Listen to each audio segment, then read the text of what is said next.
Yo guys, what is going on? My name is Vexlight, and today I'm bringing you the top 20 fights I want to see in the UFC in 2020.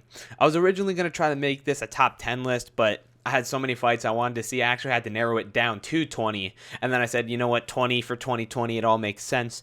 So 20 is going to be the fight I want to see the least. I still want to see it, obviously, but out of all these, I wouldn't be too upset if I didn't see it. And number one is the fight I absolutely want to see, the one I want to see the most. This is going to be ranked on how great the fight would be, if there's any history between these two fighters, how unpredictable this fight would be, how big of a draw this fight is, how big are the two superstars, things like that. So let's just get right into the list. Also, for every fight, how I'm just gonna show it to you guys is I'm gonna have the audio, and I made like a replica tail of the tape kind of card with just the pictures of the fighters. So let's just get into number 20. Like I said, number 20 is gonna be Dustin Poirier versus Justin Gaethje 2. Now, if you guys remember, they had a great fight in 2018, I believe it was, and Dustin Poirier ended up winning via TKO in the 4th round. This was a back and forth fight. Dustin was rocked. Justin was rocked and ended up getting TKO'd. This was a great fight, and both fighters don't seem to really be doing anything right now. They're both high contenders in the lightweight division, although Dustin Poirier did just lose a title match. Justin Gaethje would win the rematch. That's a claim for a title shot right there. Dustin wins this match. He's already back up top contender again. Not that he's not already, but you guys know what I'm saying. Dustin Poirier does have the reach advantage by 2, but I think this should be a good fight, and I think Justin Gaethje can pull out the win this time. I think it's entirely possible. Two great fighters. I'd love to see the rematch. Coming in at number 19, we have Henry Cejudo versus Aljamain Sterling. And if you guys don't know, Henry Cejudo is no longer the 125 champion. He is vacated the title, and he is now only the 135-pound champion. And he's been calling out people like Jose Aldo, which I can understand why he's doing it. He wants the big money fights, the big name fights. But there's two contenders in the bantamweight division right now that deserve a title shot, and that's Aljamain Sterling and Petr Yan. I think Aljamain's a little more deserving. Aljamain's on a nice little win streak right now. Not that Petr Yan isn't, but Petr Yan just beat, who was it? It was Uriah Faber, right? At UFC 245. Aljamain Sterling, I think, would make for a better fight. It was like down to the wire between Aljamain Sterling and Petr Yan. If I'm going to be completely honest with you guys, I picked Aljamain Sterling just because I like him a little more than Petr Yan. Obviously, he's a little more personable, and I think this would be a great fight because Aljamain Sterling does have a huge reach advantage, and he's got a couple inches in height on him as well. Pretty similar records, and I think Henry Cejudo would be in some danger in this fight, but I'm not too sure who would win this one. I want to see a defense. I want to see a couple defenses at the 135 weight class by Henry Cejudo this year, and this would be a great way to start it out. Coming in at our number 18 spot, we have Conor McGregor versus Justin Gaethje. Now, Justin Gaethje's been calling out Conor McGregor for a while, and Conor McGregor seems to be back to the hungry, non-political, not like real life politics, but backstage politics. He said this in an interview lately. He wants people. He doesn't seem to be solidified at 170, so this is why I'm making this fight. He seems like he would go back down to 155, saying how he wants another rematch for the title, which I don't really agree with. Justin Gaethje's been chasing him. And I think this would be a great fight. Two great strikers, identical age. Justin's a little taller, but Conor does have the reach advantage. Is Justin's crazy striking going to be able to catch Conor early and maybe even damage him and take him to the later rounds? Or is Conor just going to be too precise and too technical and outstrike Justin? This would be a great 155 fight. If Justin beats Conor, that's a very good claim for a title shot. I would give Conor the edge in this fight. I would favor Conor in this fight, but I still think it would be a great fight to see. Coming in at the number 16 spot is Israel Adesanya versus Paulo Costa for the 185-pound title. Now, these guys were talking a lot of trash immediately after Israel won the title, but I believe Paulo Costa got hurt, right? Right now, a Yoel Romero fight is in the talks, and I believe in the makings for Israel Adesanya, which is awesome. I liked Israel Adesanya. I wasn't rooting for him in the Robert Whittaker fight, if I'm going to be honest. I didn't really like the whole heel personality he took on for that fight.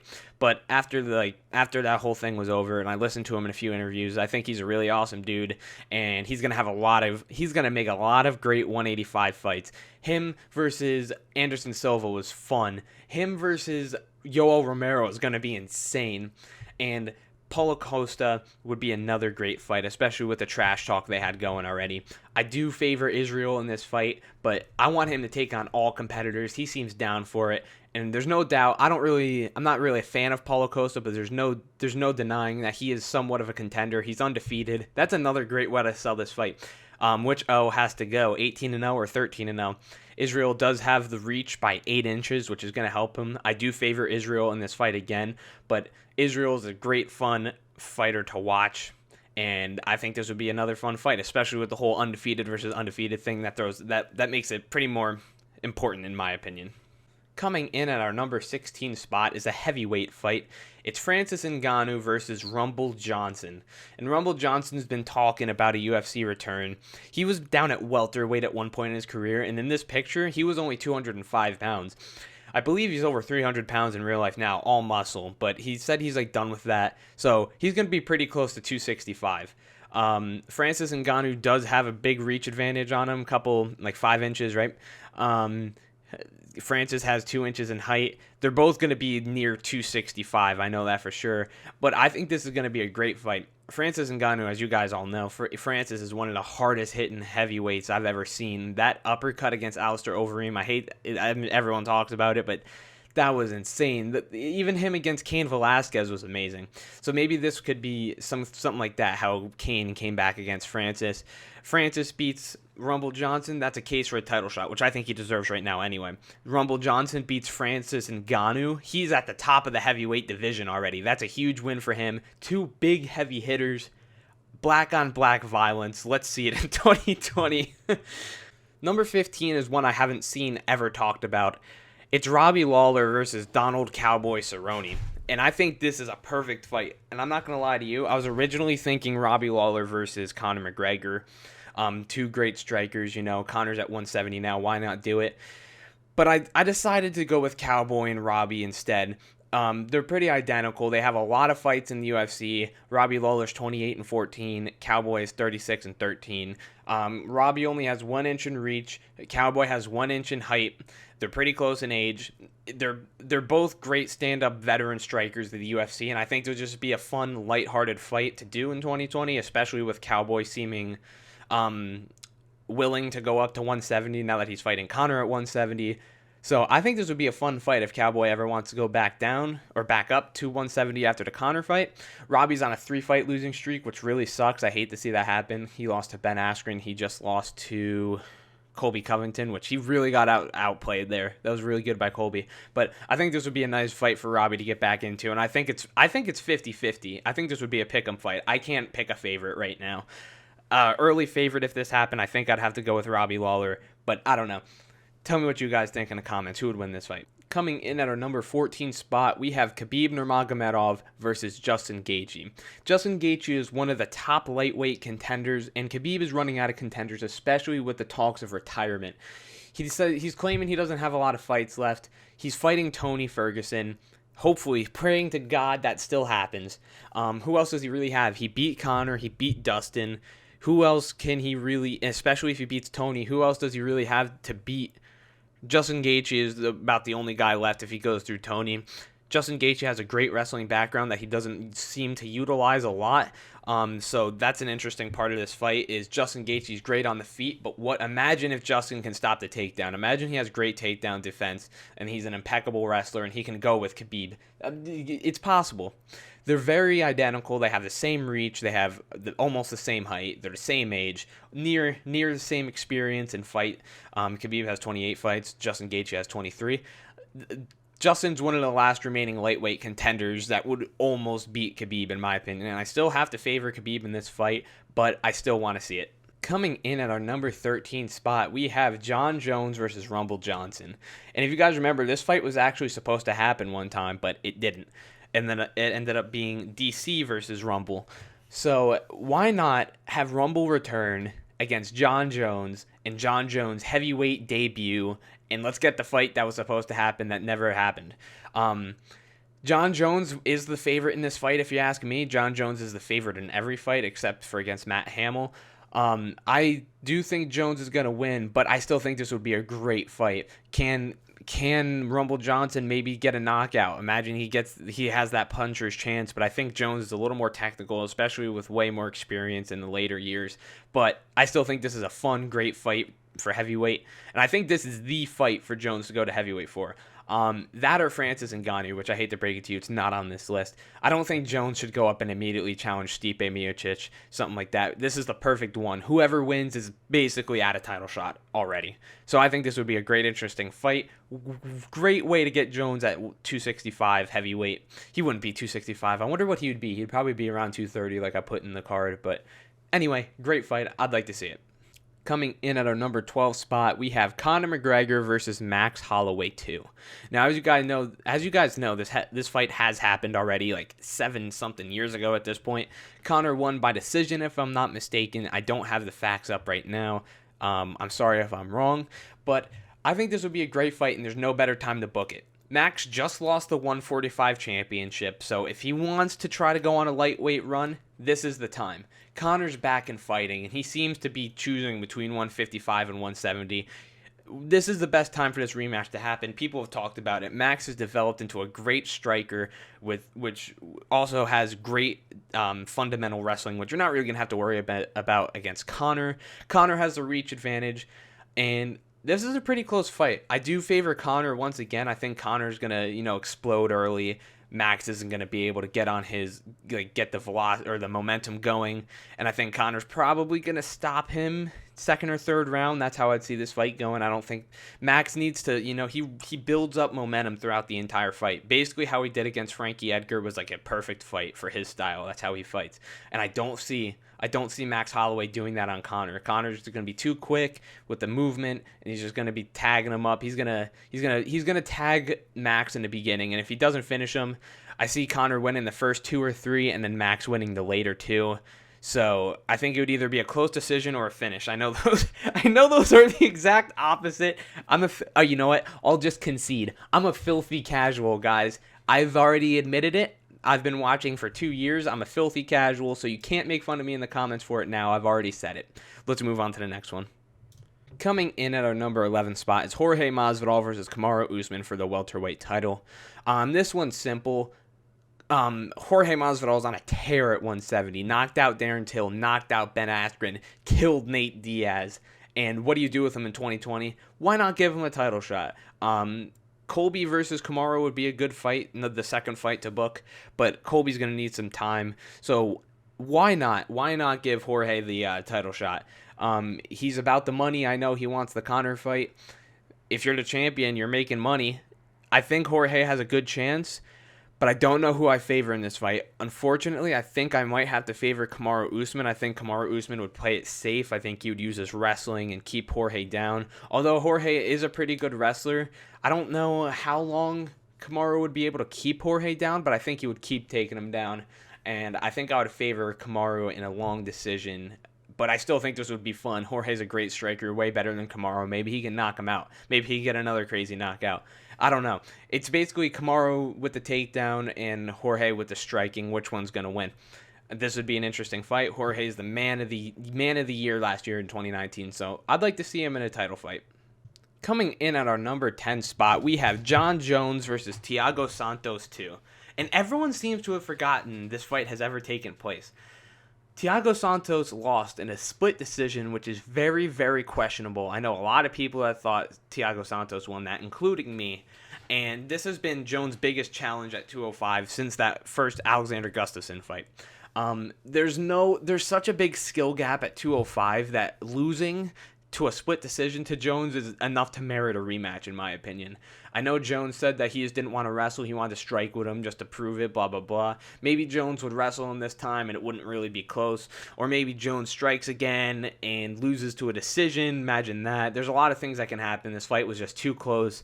I want to see Jones in trouble. It's just boring watching him. He's not a boring fighter. I don't like him, but he's not a boring fighter. But it's boring because he's going to win most of his fights. But this one is truly unpredictable. Once again, I'm going to have to favor Jones slightly, but I still want to see this fight. This was a great fight, and it was way too close to not have it be run back. Coming in at our number 9 spot is Colby Covington versus Tyron Woodley. And this was Colby's original beef. This was Colby's original rival. It wasn't even Kamaru Usman. That was just kind of sparked up out of nowhere after the title fight between Tyron and Kamaru happened, and Kamaru won. And then Colby just started going after him. But Tyron versus Colby was the original rivalry. And Tyron's coming off a loss. Colby's coming off a loss. I know Tyron Woodley has the Leon Edwards fight coming up, but even if he wins that, give him Colby. Whoever wins this fight, I think, is basically back at the top already. If Tyron beats Leon Edwards and then he beats Colby Covington, you cannot deny him a title shot at that point. He gets his rematch. But if Colby can stop Tyron Woodley, the original beef, this main point on why I want to see it, this was the original beef, and I want to see the conclusion to it, which I do favor Colby in, by the way. Whoever wins is basically back at the top. And the lead up to this fight, Colby talking so much trash would have to be hilarious. So I think this would be a good fight. It makes sense for both of them. And it would be a nice conclusion to this rivalry. Coming in at our number 8 spot, we have Dustin Poirier versus Nate Diaz. Now, this fight was actually supposed to happen in 2019, but Dustin Poirier had to pull out. But Dustin Poirier has went on Twitter lately to say, I think I outbox, outstrike, and knock out Nate Diaz. So, you know what? Nate Diaz seems like he's down to fight in 2020. Why not do it? Let's have Dustin go up to 170, see how he does. This would just be a fun fight. It was never booked. I don't know who I favor in this. I think I might favor Dustin, honestly. Not too sure, but I think this would be a great, fun fight, especially the main selling factor would be that it was booked already. And who doesn't want to see Nate Diaz fight?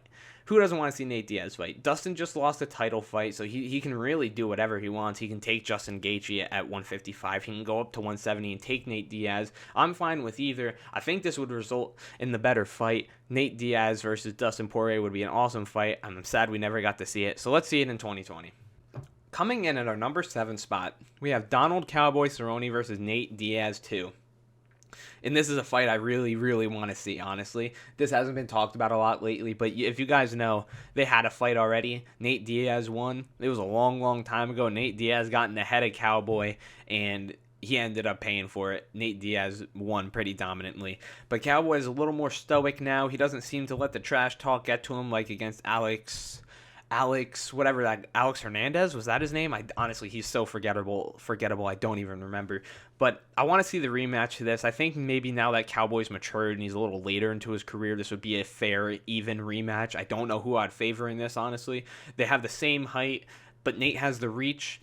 They're almost actually Cowboy edges him out in the experience, but Nate Diaz won already. I'm sure Cowboy would fight anyone anytime. And this is going to be an all-out war between the two. They're just going to strike, and I think Nate Diaz is going to take the early lead, but I don't know who I see winning this fight. I think I might favor Nate in this fight, but still, why not get the rematch? I think it would be good. I don't think anyone really disagrees with that, especially with Cowboy back at 170 and Nate kind of just floating around taking fun fights. This is definitely a fun fight. Coming in at the number 6 spot, we have Amanda Nunez versus Valentina Shevchenko for the 135 belt and the greatest women's fighter of all time belt. Now, these two have fought twice already. This is going to be their third fight, and Amanda Nunez has won both of the two fights, if I'm not mistaken. I'm pretty sure I'm right, though. The second fight was insanely close, which a lot of people said Valentina Shevchenko won. I've never watched the fight, honestly. I wasn't watching at that time. I watched a couple. I think they fought at 215. My first pay-per-view was 216, so I missed it by one. But these are the two greatest women fighters in the world at right now, in my opinion. Valentina is running out of competitors. Amanda Nunez seems to be running out of competitors. Why not have the third fight, the biggest women's fight of all time? This is even bigger than Chris Cyborg versus Amanda Nunez, in my opinion. I would love to see this. Who is the greatest? Can Valentina become the double champion? Or is Amanda Nunez going to win all 3 fights against her and be truly solidified as the 135 and all-time women's greatest fighter? I already think she is, but if she beats her, again, Valentina, then it's solidified. It's truly solidified. There's no room for discussion. Amanda would be the greatest. This would be a great fight for both of them. Both high. This could be a main event. No problem. I'd love to see this. Who is the greatest women's fighter? Let's truly find out in 2020. Coming in at our number 5 spot, we have Colby Covington versus Chamorro Usman 2. Now, I love this fight. This was my favorite fight of the year in 2019. Not going to lie. I'm a Colby fan, though. Colby, in my opinion, was winning the fight. Here's another great way to sell it. Colby was winning 3-1 on a judge's scorecard. Chamorro was winning 3-1 on a judge's scorecard. And then one judge had it 2-2. That is so insane how these judges are. But either way, I had Colby winning. I had Colby winning most of the rounds, and I thought he was going to become the new champion. If he didn't break his jaw, I don't think he would have been so busted up in the 5th round. This was a war, and we didn't even get to see any wrestling. We did not see a single second of wrestling in this fight. So have a second fight. Love him or hate him. Love Colby, hate Colby. Love Chamorro, hate Chamorro. This fight was awesome. If this is not the fight of the year in your opinion, it's top 3. We can see wrestling this time. Who doesn't want to see this again? And if Chamorro does beat him again, then, Chamorro's legit. Chamorro's legit, especially because I think Colby is winning this. Colby seems to be recovering greatly. Everyone was making, his jaw's wired shut.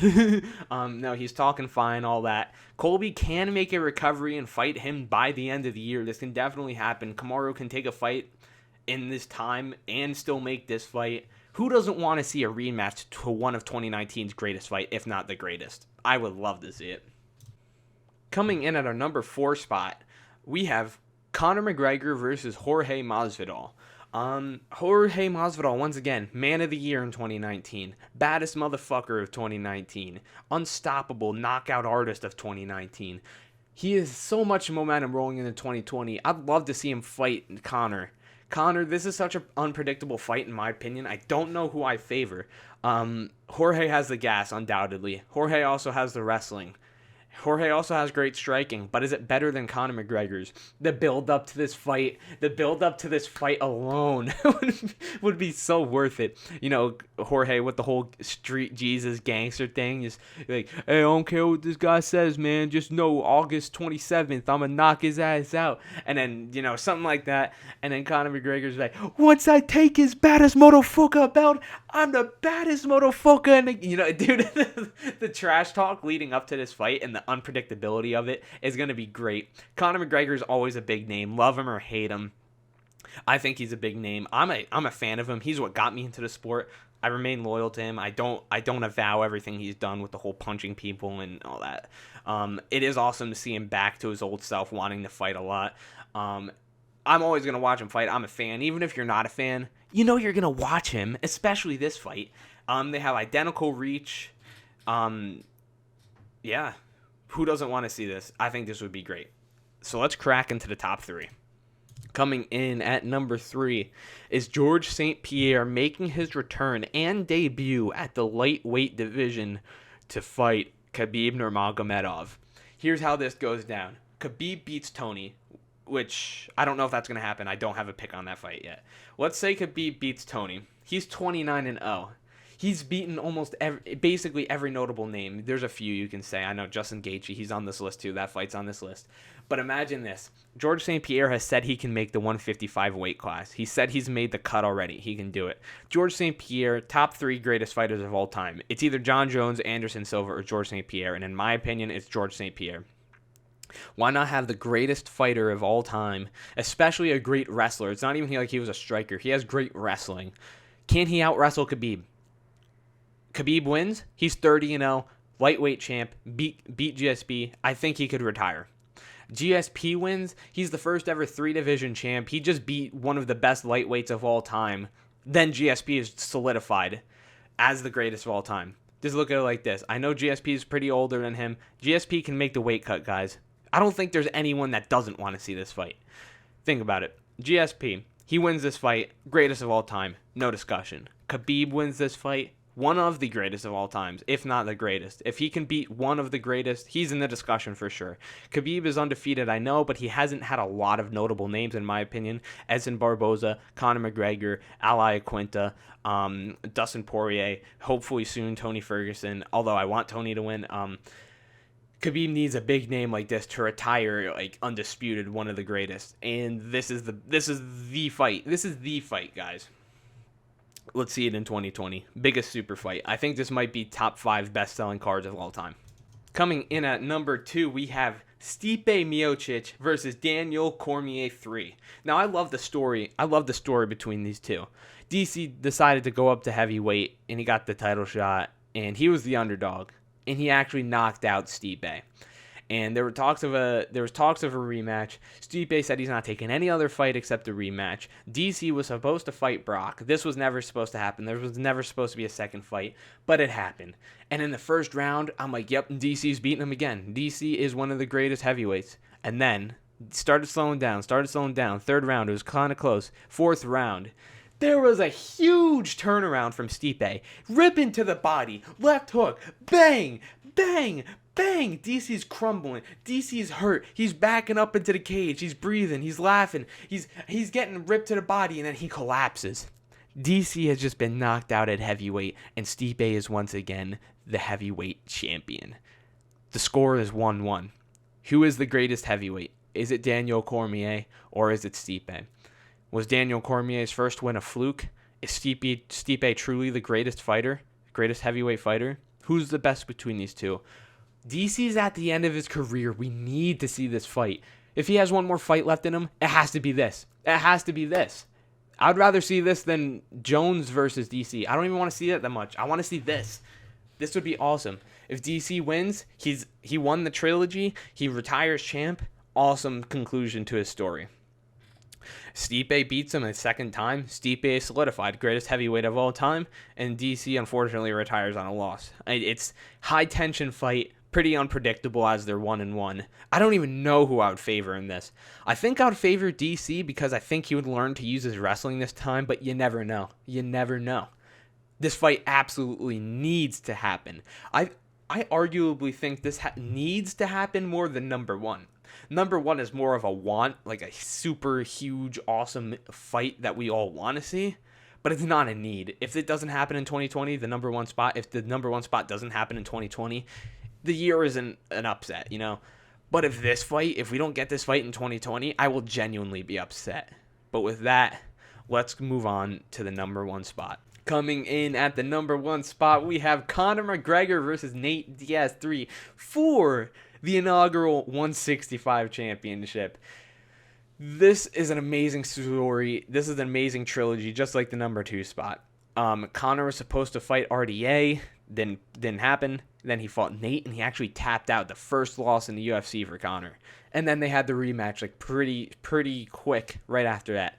And Conor adjusted amazing. He won the decision. Some say Nate should have won the decision. The second fight was one of the greatest fights of the decade. It's up there with Robbie Lawler and McDonald, if you ask me. It's up there with Shogun Hua and Dan Henderson. One of the greatest fights of the decades, in my opinion. So before these two retire, I want to see a third fight. Since number 2, their second fight was so close, I don't think there's a clear better between the two. It is 1-1 right now anyway. So why not use this to kick off for the 165-pound division? Both can make the weight. That's a perfect weight for Conor. It's a perfect weight for both of them. They're both active. They're both fighting in 2020. This would be so perfect. This would be the best-selling card of all time. And I would love, love, love to see this fight. I think it would be another great 5-round war. I really do.